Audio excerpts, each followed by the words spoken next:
Well, it is the second Sunday of Advent as we lean into hope.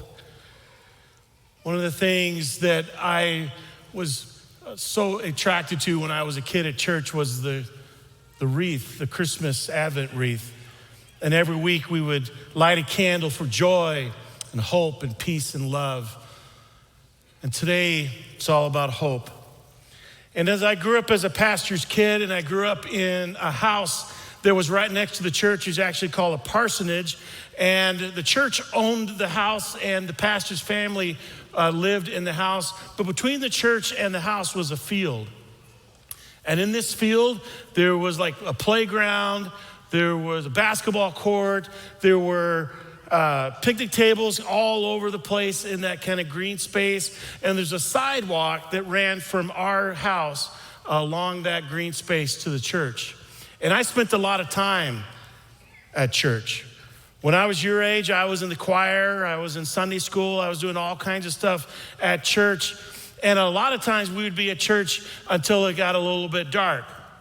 But I had something that I loved doing, especially as a little brother. As we would leave the church building, it would be dark and we would run home. I would run home faster than one of my sisters. And once I got home, I would turn the lights off and I'd lock the door. That's what a little brother does. I have 4 big sisters. Every single one of them loves me. But one day, my sister started getting kind of keen on this whole deal, and she was edging closer to the door, and then we were let out. It was dark out, and she was running down the sidewalk as fast as she could, and I was determined that I was going to beat her home, and I was then going to lock the door and turn all the lights off. And so she's running on the sidewalk, and I'm catching up to her along the edge of the sidewalk on the grass. What I did not know is that somebody had moved one of the picnic tables over to the side up next against the sidewalk. Did I mention it was dark out? I never even saw it. I ran headlong into that picnic table, and I still remember to this day the pain as that wooden table hit me right here, and I went over and I laid on the ground. Guess what my sister did? She ran home, locked the door, and turned the lights off. Just like any big sister. And I laid on the ground in the darkness. Well, last week we talked about joy. And we talked about fear as being that great thief of joy. That fear is the great thief that steals our joy. But there's also something in our world that is a liar. Darkness. Darkness is the great liar. Darkness told me as I was running home that there was nothing in the way, there was nothing there, and I was going to be able to win. Darkness is a liar. Yep, fear is the great joy thief, but darkness is the great liar. Darkness tries to fool us into believing that nothing is there. Turn the lights off, even in this room. You'd be hard pressed if we were all quiet to know that there were people in this space. Last night, guys, you remember what I talked about last night when you're in bed and you see something in the corner of the room? What do you think it looks like? A monster, right? But when you turn the lights on, it's nothing, right? Darkness is a great liar. Darkness lies to us. And the great lie that darkness tells is that there is no hope. That's the great lie that darkness tells us. But that's the nature of darkness, is it doesn't know any better. Darkness simply exists in the absence, particularly in the absence of light. That's why darkness is a great metaphor for all kinds of scary things. And it's powerful. It's very powerful in our lives. But there's also something that's more powerful. And it's called light. Light. Light pushes through the darkness, and it is powerful as well. And out in the fields at that night, in which we now call Christmas Eve, there were a group of shepherds, and they were in the dark. Certainly they had a fire to keep them warm. Certainly there were stars in the sky and a moon and even a bright star over Bethlehem, but they were still in the dark. And they were out protecting their sheep. You guys had, where are our shepherds? There you guys are. You guys had those wooden staves, right? You guys had those things. They kind of look like walking sticks. But in those days, the shepherd's staff was a weapon to protect the sheep, because there's all kinds of scary things in the darkness. But the shepherds were in the dark in another way as well. They were in the dark because they had no idea that the Savior of the world was coming into the world in a new way. They were in the dark. They did not know that God was coming. An angel of the Lord stood before them, and the glory of the Lord shone around them, and they were terrified. But the angel said to them, "Do not be afraid, for see, I am bringing you good news of great joy for all people. To you is born this day in the city of David a Savior, who is the Messiah, the Lord." It was in that darkness, in the dark, the light that the glory of the Lord shone around them and brought to these shepherds the good news. It's one of the main reasons why light is used to describe Jesus. It's why we light the joy candle and we light the hope candle, because light brings us hope, a hope we can hold. It's why we light up our houses at Christmas time and trees during the season. They're reminders for us that Jesus is the light and has come. Jesus has come to us, and darkness has no chance. Darkness has no chance because God, in Jesus Christ, the light, has the last word. This is how the Gospel of John talks about it. In him was life, and the life was the light of all people. The light shines in the darkness, and the darkness did not overcome it. Well, it's easy to say, hey guys, let's just hold on to hope. Hold on to hope, right? Hope, even in the midst of darkness, hope. But I want to share with you how I see us holding hope.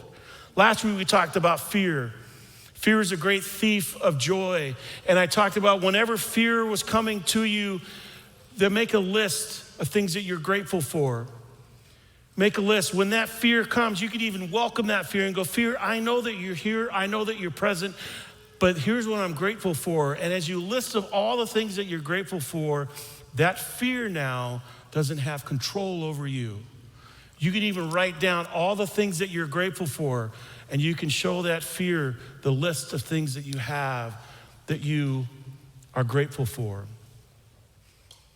Gratitude is the great antidote to fear. But there's also an antidote to darkness, and that's called generosity.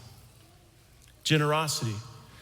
We saw that in the skit. Quinn was sitting in the chair. She didn't have hope, and a group of friends, we may even call them shepherds, gathered around her, and they were generous with their time and their care and their listening and their words of encouragement.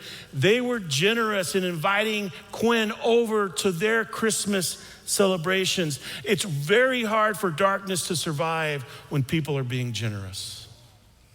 It's really hard for you to live in darkness when you are giving of yourselves to the other. Because when you give of yourself to others, all of a sudden you realize that darkness is lying to you. There is something else there.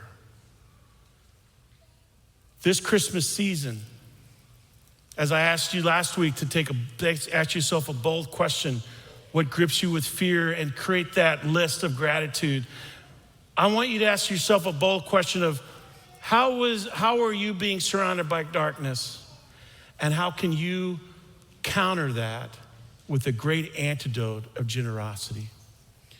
Your time, your resources being spent in this world, proving that darkness lies. There's a group of people we've been talking about over the last couple of weeks our sister congregation in a community over in Tanzania called Ilambo. And we talked about how our presence matters and how our prayers matter. And today we're going to talk about projects. What do you guys do when you get thirsty? You drink water, right? But what would happen if the water you drank was dirty and was filled with bugs? You would get sick. I have 2 kids, 22 and 19. They're not really kids. My son's a beard. He's not a kid anymore. He's gonna have to move out of the house. Only one man in the house can have a beard. Or shave it off, one of us. But moms and dads, grandpas and grandmas, can you imagine going to a water source and drawing water for your thirsty kids, and you know that that water is gonna make your kids sick? It maybe even kills them. Let me ask you that again. Moms and dads, grandpas and grandmas, when your kids are thirsty and you have only one water source available, and you go draw water from that water source, and you know that your kid's gonna get sick from it, you still only have one chance or one choice. It's to try to quench that thirst. But over the last 18 years, there's a group of people at a church in Burnsville, Minnesota, who decided that that darkness was a liar, that that darkness was lying to those folks.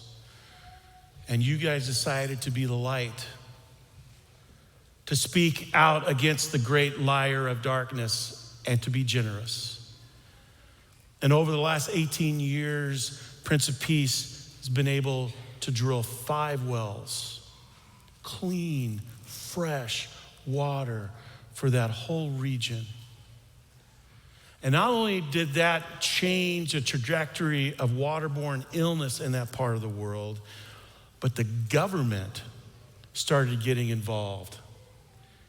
It's almost as if the government was embarrassed that a group of Lutherans halfway around the world decided to come over and help save lives.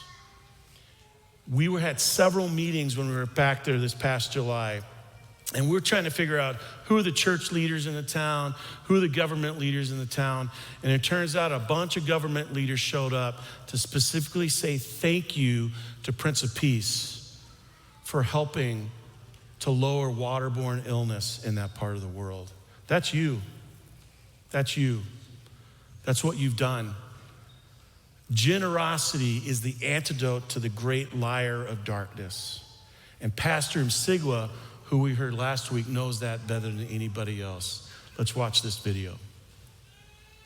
Your support on projects of water, you help them to drill wells, different places. It's touching the community of Ilambo, not just the Lutherans at Ilambo. And they honor that. Even when we were coming with a group, you find the community will be coming to welcome the visitors to men from Prince of Peace because they know the impact of your support. So on behalf of the whole community, we had even the village government in the church to come just to say, oh, we thank you guys for what you are doing. On behalf of Iringa Diocese, I would like to say thank you so much for what you are doing. And it's my prayer that this partnership could have good future and can benefit both sides, to mean Ilambo and Prince of Peace. May God bless you.